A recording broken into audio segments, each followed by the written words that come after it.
Hello mga ka-DIY! Welcome back to our YouTube channel. So for today, eto na yung hinihintay nyong review ni Auto Project Galaxy 1000 Lite. So 'di ba in-unbox natin to nung nakaraan, nung Thursday mga ka-DIY. Ngayon, re-reviewin naman natin yung kanyang functionality, battery capacity, inverter, at saka bakit ba the best na bilhin to lalo kapag wala ka pang budget. Sino yung gusto may budget pero gusto practical yung power station? Yung pagiging practical is malaki yung capacity mga ka-DIY in terms of battery. So yun kasi yung the best feature talaga nito mga ka-DIY compared sa ibang power station ay yung kanyang battery. Sa presyo niya wala kayong mabibili na 2 kWh yung battery capacity. So unahan ko na kayo ha, yung presyo nito mga ka-DIY ay 21,000. Kung i-compare natin yon sa ibang branded na power station, yung 21,000 ang mabibili mo lang nun na battery capacity ay 500 watt hours times 4. Kasi ito 2,000 watt hours. So yun talaga yung selling point nito mga ka-DIY. Para sa akin sa dami ng nireview kong power station, battery capacity niya talaga yung panglaban nito. So kung kailangan mo talaga is practical use, sa power station kasi talaga, mas maganda, mas malaking battery, mas okay. Yung USB niyan, okay na yan eh. Given naman na yan kahit hindi ganun kataas yung output. Basta meron ka namang inverter na 1,000 watts, pero yung battery mo, 2,000 kilowatt hour, ay yun talaga yung main selling point nito. Inunahan ko na kayo yun talaga. Yung the best feature nitong power station na to mga ka-DIY. So ayan, patayin ko pakita ko sa inyo. So, para kang bumili ng desktop CPU. So, para buhayin siya, long press nyo lang itong mga ka-DIY, 2 seconds, mabubuhay na yan. Lalabas na yung ating display dito. So, sa display, so meron tayong SOC dyan. Hindi nyo makikita, no? Kasi yung ilaw, ayan. State of charge. So, yung battery capacity natin ngayon ay ginamit ko na kasi siya, 50%.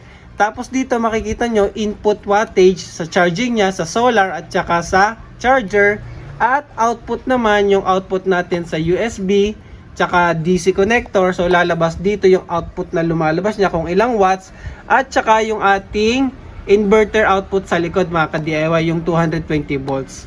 So ayan, sa harap meron tayo ditong tatlong USB port, dalawang USB-A at isang USB Type-C. Yun nga lang, uunahan ko na kayo, medyo mahina lang yung USB output niya kasi 15 watts lang mga ka-DIY.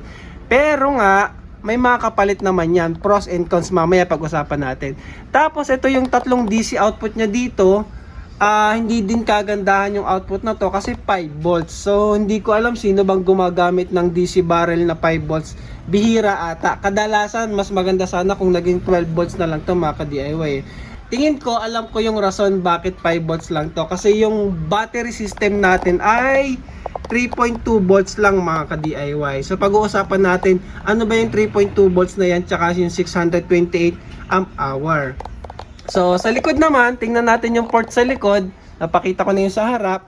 Para pala i-on yung inverter, i-press nyo lang to ng... So, makikita nyo, nakalabas DC tsaka USB kapag unang buhay. Pag pinindot nyo ng isa pa, mag-o-on na yung ating inverter sa likod. Yan nga yung merong 1,000 watts output. 2,000 watts peak. Pero kung gagamitin mo yon, siguro mas recommended mga 700 lang para hindi naman sagad. So, ipakita ko sa inyo yung inverter. Medyo mabigat talaga siya mga ka-DIY kaya hirap na hirap ako. I-shoot dito sa table ko. So, ang ganda ng decals niya, no? Parang motor, no? May decals. So, ayan. So, may single na hawakan siya dito. Pwede nyo siyang sukbitin ng isang kamay. Meron tayong malaking cooling fan dito. So, yung cooling fan gumagana yan kapag binuksan yung inverter at saka kapag nag-charge. So, automatic siya gumagana. Medyo malakas nga lang pala kasi malaki yung fan dito mga ka-DIY. Compared sa ibang power station na napakatahimik ng cooling fan, ito medyo rinig mo mga ka-DIY medyo rinig. So ito yung dalawang AC output natin. I-check natin. Pure sine wave nga pala yan. So ipakita ko sa inyo, 220 volts, 60 Hz, pure sine wave. So ayan no. So So, 227.7 AC to be exact. Hello, mga DIY subscribe. Oh, subscribe daw kayo, sabi ni Kid DIY. Ngayon, tingnan natin yung kanyang sine wave. Oh, ayan, napakalinis. Kung titingnan nyo, walang ka-spike. So, malinis yung kanyang sine wave, mga ka-DIY. At, ay, naluwag. Sorry, nagalaw. At 60 Hz. So, goods. Kabilaan naman yan. Tsaka, ayan, oh. So, yun nga, 60 Hz, 220 volts, pure sine wave, 1,000 watts mga ka-DIY. 1,000 watts, yung peak naman ay 2,000. Pero syempre, dun lang tayo sa 1,000. So, 1,000, kung gagamitin nyo na matagal, mga 700, okay na yun. Tapos sa likod, ang makikita pa natin ay yung dalawang DC input. Ito yung input ng ating AC charger. Dito yan. Maganda nga pala kasi naka XT60 na siya. Pag XT60, mas high current kasi 60 amps yung maximum nun. Hindi iinit. Safe yun mga ka-DIY. Dapat talaga yung mga power station na ganito, XT60 yung ginagamit. Wag na yung barrel. Tapos ito naman yung solar input natin. Ay, ito. XT60 rin. Ito, yung charger na kasama nga pala ay 400 watts. Tapos sabi yung sa ating solar input up to 600 watts. So para makita yung specs, andito yung complete specs mga ka-DIY. Ipakita ko pa sa inyo. So ayan. So ito na nga yung sa DC output natin. Ay yung DC output pala na 5 volts ay up to 5 amps siya. So 25 watts. Tapos yung USB natin 15 watts. At syempre yung battery natin lithium iron phosphate. Dapat pag bibili kayo ng power station, dapat lithium iron phosphate ang battery. Kasi yan ay merong minimum 3,000 cycles. So 10 years yan magagamit nyo mga ka-DIY. Tapos, ayun, 220 volts, 1,000 watts. Yung DC charging natin dito, yung AC charger nga ay 12 to 60 volts, gagana yan. Magcha-charge siya mga ka-DIY. Tapos sa solar panel naman ay 18 volts up to 60 volts. Basta wag nyo lalagpasan yung voltage baka masunog pag nilagpasan nyo yan. 600 watts maximum. So ayun, yung apat na 150 watts ko dyan sa bubong, pwede nating subukan yun mga ka-DIY. Ngayon pag-usapan natin yung sa battery. Ang battery po nito mga ka-DIY, kung familiar kayo dun sa prismatic na 314, yung parang chocolate, 314 AH, 3.2 volts yun kasi isa lang, di ba? Apat nun 12.6, so 12 volts. So ito, naka-parallel mga ka-DIY. Dalawang 314 pinag-parallel niya times 3.2 volts, makukuha natin yung 2,000 watt hour.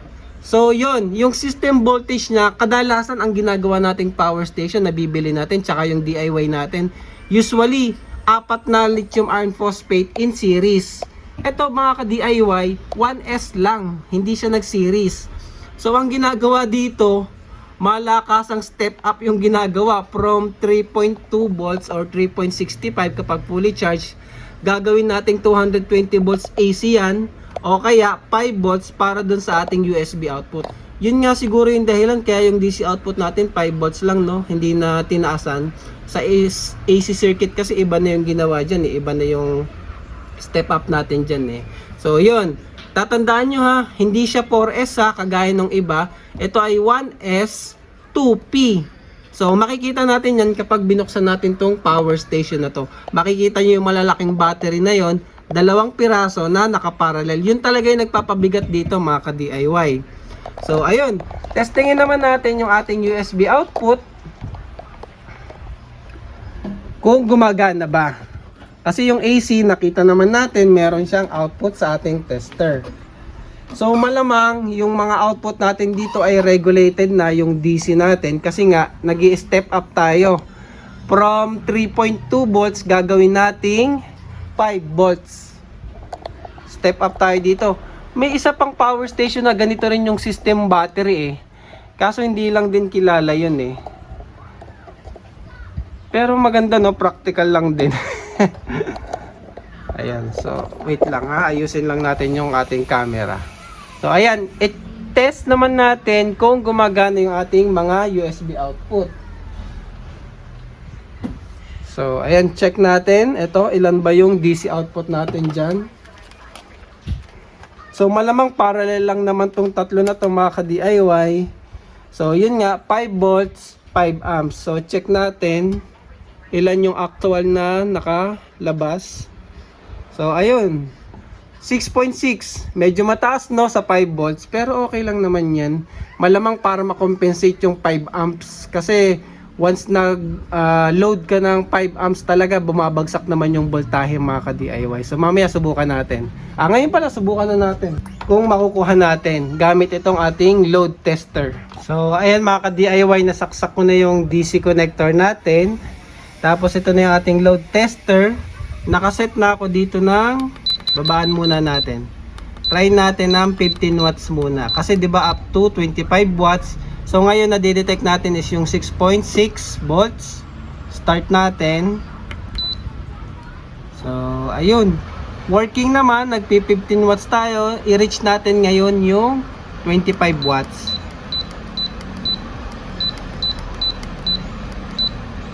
So goods.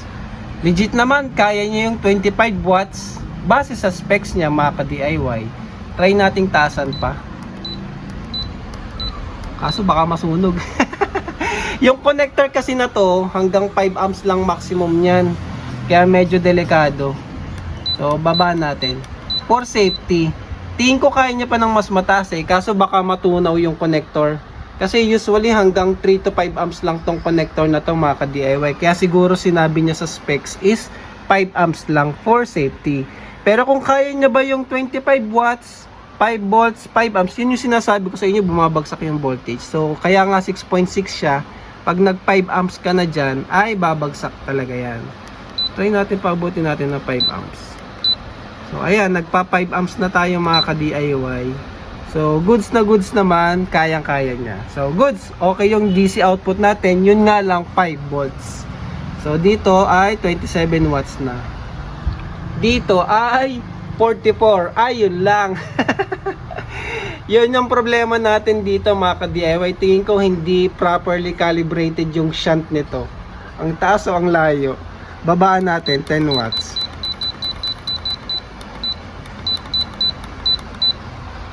So, ayun.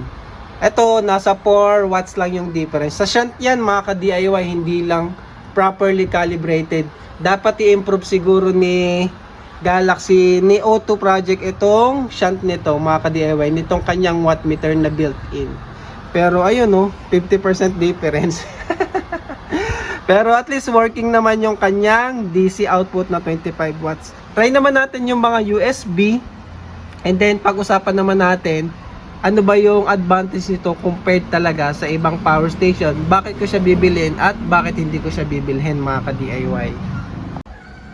Ngayon, USB naman mga ka-DIY na kasaksak na USB cord, pinutol ko para ma-connect sa ating tester.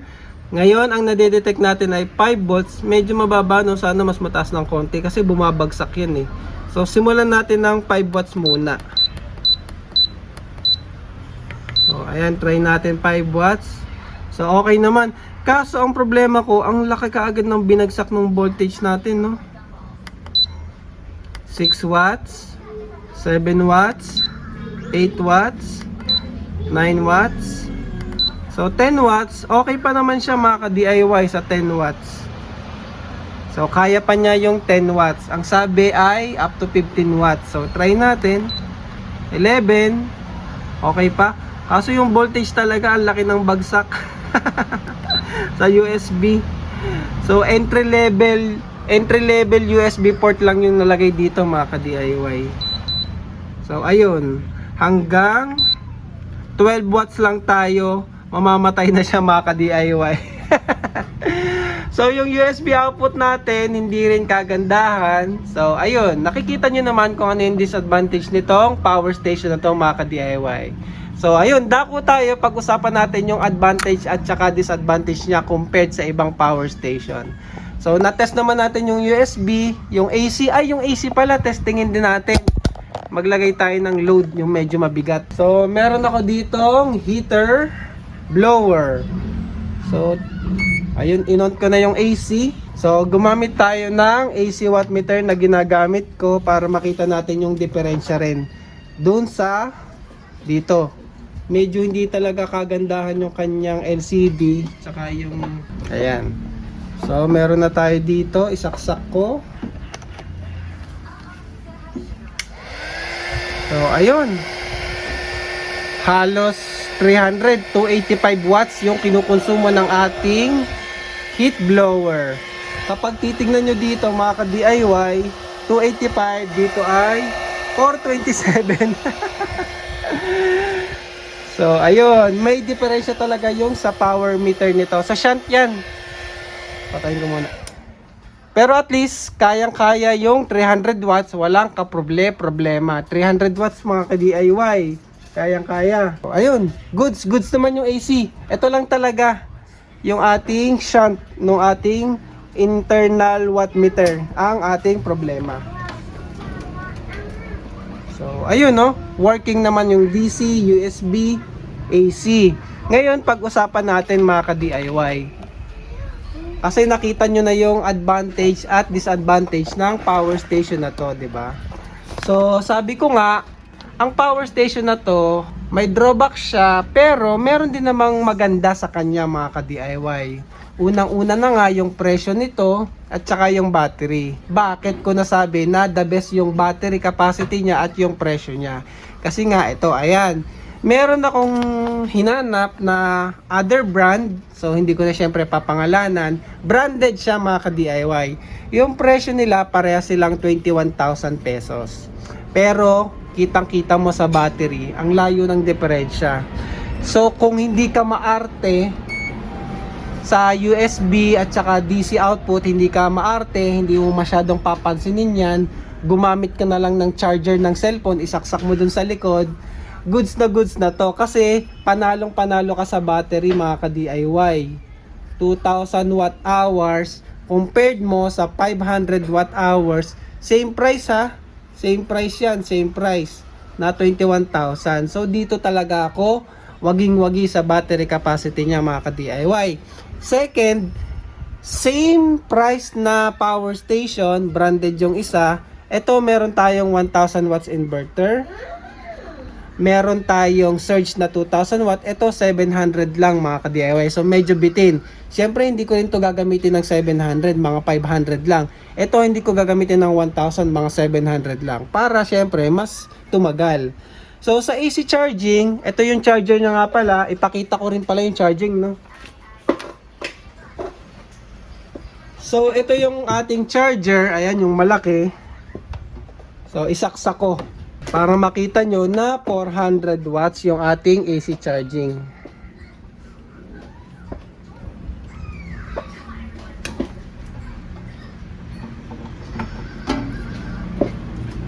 So AC charging, ayan, isaksak natin para makita nyo.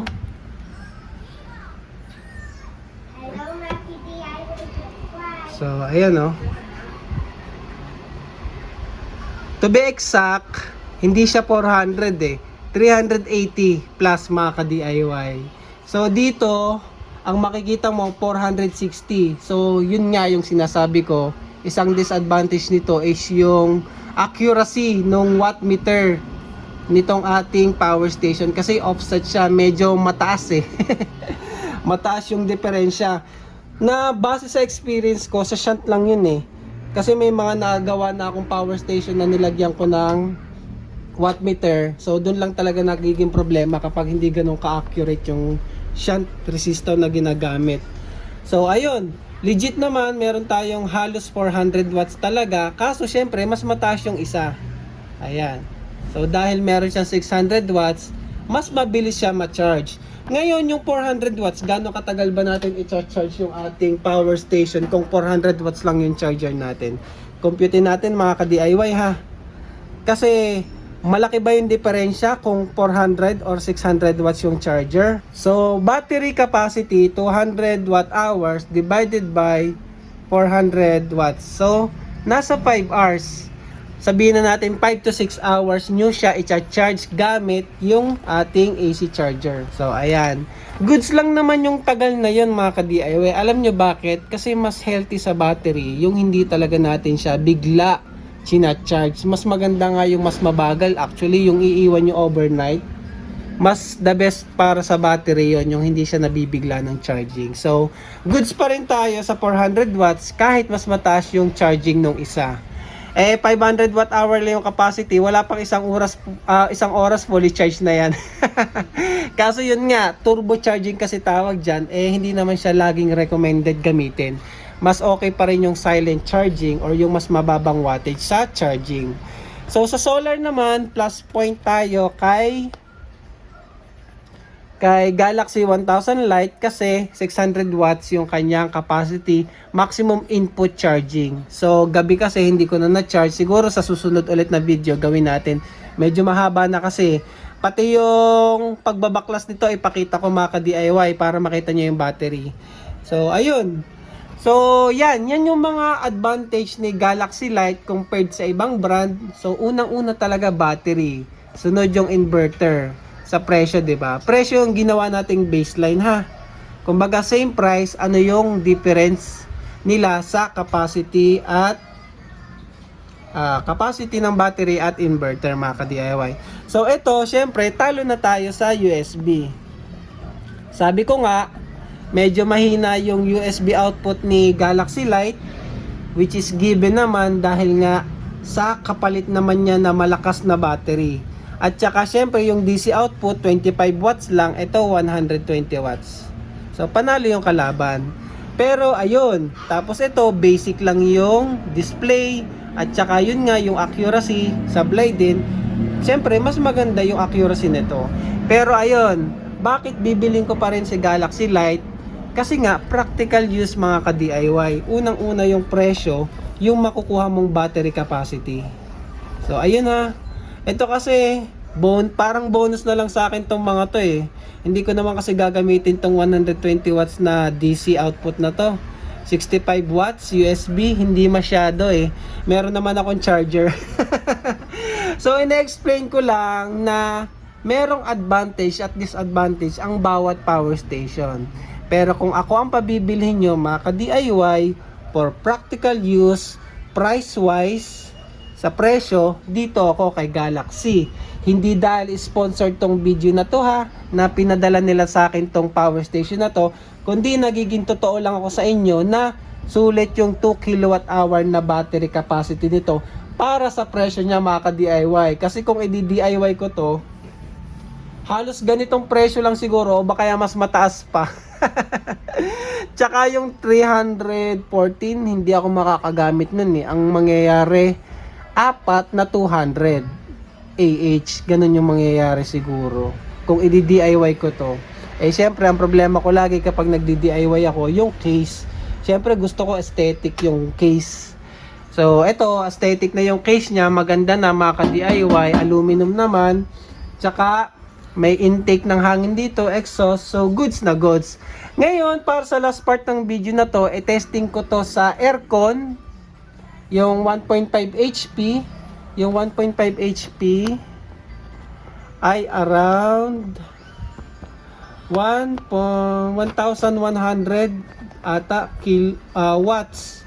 So, lagpas-lagpas yon sa capacity ng ating inverter dito. So, testingin natin mga ka-DIY.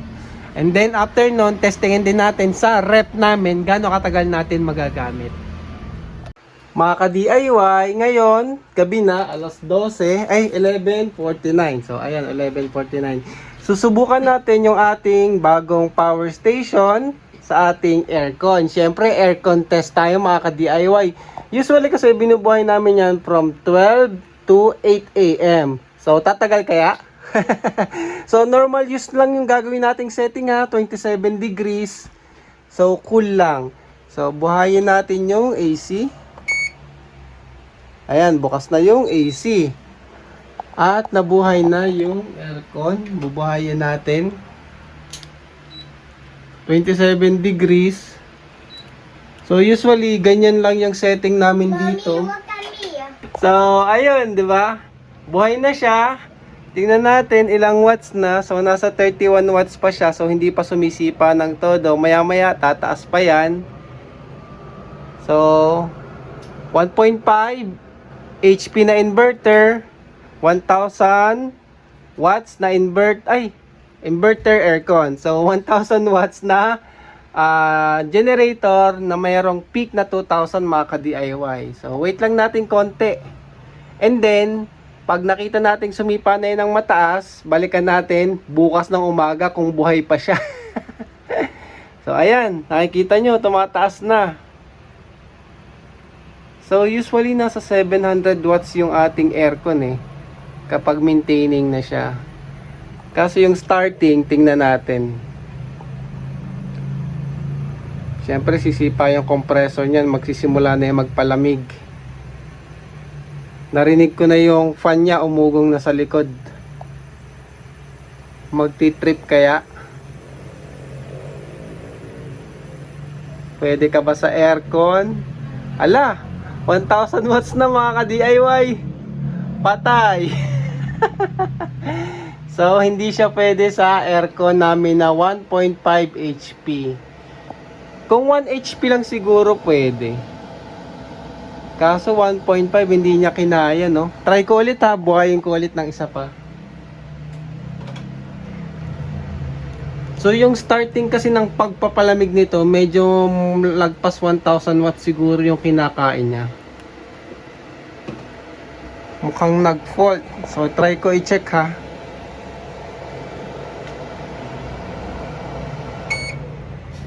So ayan, buhayin ko ulit yung AC. Yan, check natin, i-on natin ulit yung sa aircon. So goods naman, at least na check natin, meron siyang overload. DIY subscribe. Na check natin, meron siyang overload protection, di ba? At least na test natin yung overload protection. Isa pa, testingin ulit natin. So 1.5 HP. Sa bagay, hindi naman talaga dapat para dyan ito mga ka-DIY. Kasi 1,000 watts lang to, dapat at least 2,000 watts kung 1.5 HP. Para siguradong kayang-kaya. So ayan mga ka-DIY, tumataas na ulit siya. So tingnan natin pag na-reach ulit natin yung 1,000 watts, mag-overload protection na ulit siya. So wait lang natin saglit. Naririnig ko na yung fan nung power generator lumalakas na. Kasi syempre nasasagad na natin siya Ayun lakas na. So ayan, sagad na. 1,000 watts. Ayun. Patay na siya mga ka-DIY. So, ayun. Testing lang naman to mga ka-DIY. Hindi naman talaga para sa aircon na 1.5 HP itong ating generator. So, tinest lang natin yung overload protection niya, which is good working naman kasi lumagpas tayo ng 1,000 watts. Good siya, nag-cut off siya, namatay siya mga ka-DIY for safety. Kasi syempre, dapat mag-cut off talaga siya. Kasi hindi naman niya kaya yung more than 1,000 watts. Pwede sa motor, starting lang up to 2,000 watts. Pero yung continuous power hanggang 1,000 watts lang talaga siya mga ka-DIY. So, ayun lang. At least nalaman natin dito sa aircon test natin.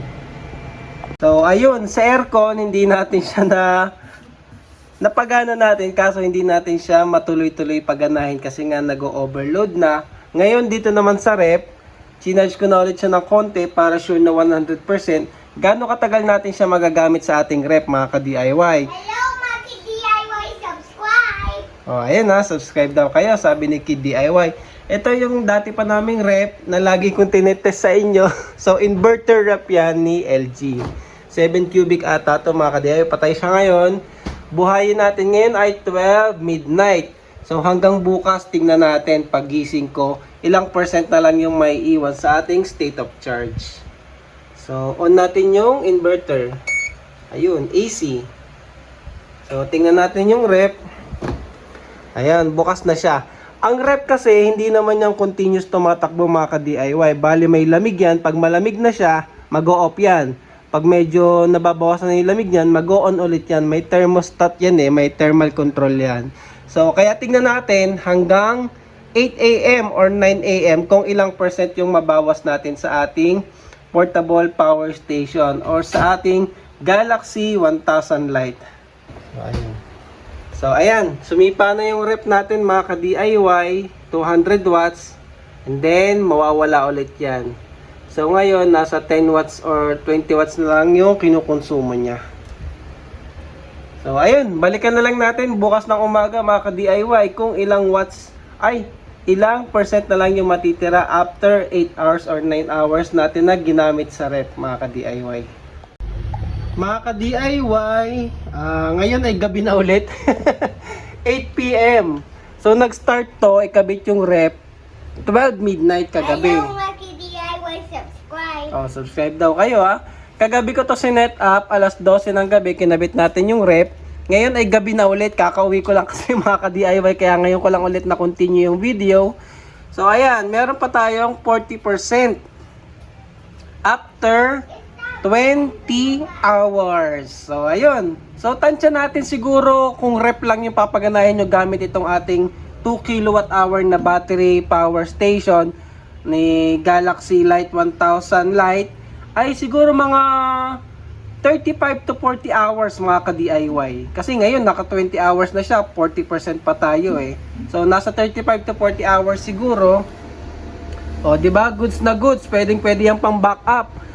Kulang-kulang 2 araw, no, mga ka-DIY para sa rep lang. Ito, yung rep namin na malaki na yan, inverter type. So, ayun. So, 'di ba? Astig. So, pwede natin gamitin 'to na backup kapag brownout.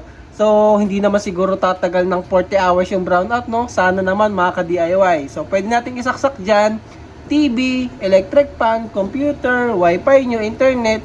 So, lahat 'yon pwede naman natin paganahin basta below 1,000 watts mga ka-DIY.